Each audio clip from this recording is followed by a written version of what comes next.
Chikeo. Hello, welcome to Finance College. Hello. Yes, you are welcome. Tiripo makadiwo wasikana. Yopaitizalisa pana. Exactly, mpopanga finalisa. Akanyora 2024 Cambridge ya October ka. Lisabera. Exactly. Oh, you know her? Next door yangu.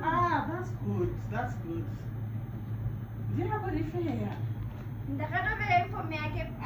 And it looks so good on you. Wow. Mama, send a phone. Send a phone. It's okay. Ndikuda nzvimbo A11. Okay, iripo nzvimbo A11. Tirikutotora enrolling. Zvese chero mafomu 1 zvese. Yes, mafomu 1 tirikutora. Tinongoda ma-results ako 897. Copy yako ye-bank certificate. Two passport size photos ako chete ne-parent yako and an application letter. Muda parent. Yes, for registration purposes. Unofana kuya ne-parent or a guardian. Because you're underage. Zoti parent kainandatiza kamama wada kundiregister kune chimwe You chikoro. have to do the right thing. Look how you convince him. Mama, inini mama, ndiri mutauni.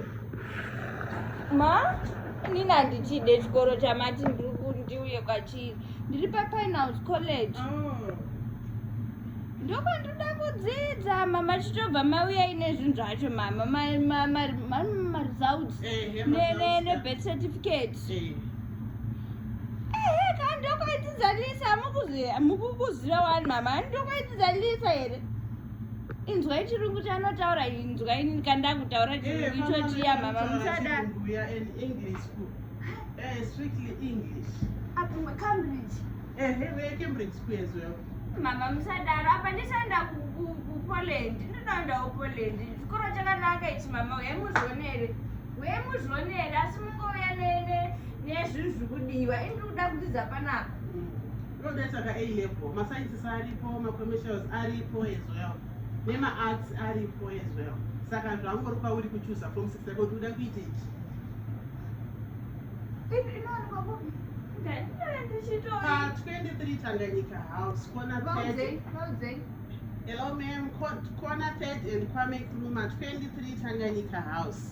23 Tanganyika House, corner 3rd and Kwame Nkrumah, Finance College. Mama uyai, ndakatogara ipapa pana kwandikuenda. Muudze mama wepa next door kuti vane mwana wauya uyu.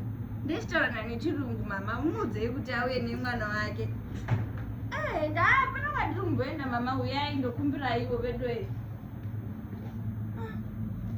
Chikoro chenyu chakanaka. Thank you. Ndisakaita kusipa ndezvekunyepa zveru kuti munhu anoondeswa nemabhuku. Unenge usina pachikoro pakanaka.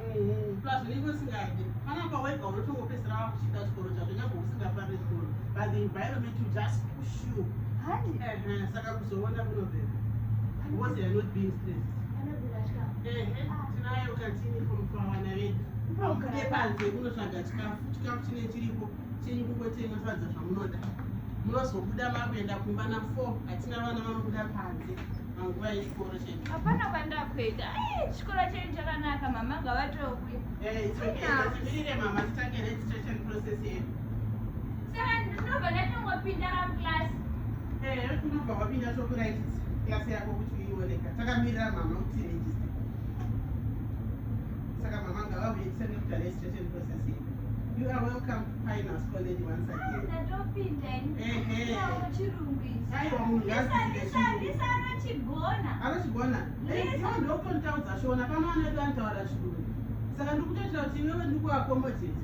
Asi uchitanga kutodzidza titauri shona pano. Ndingandivamirira. Akanaka.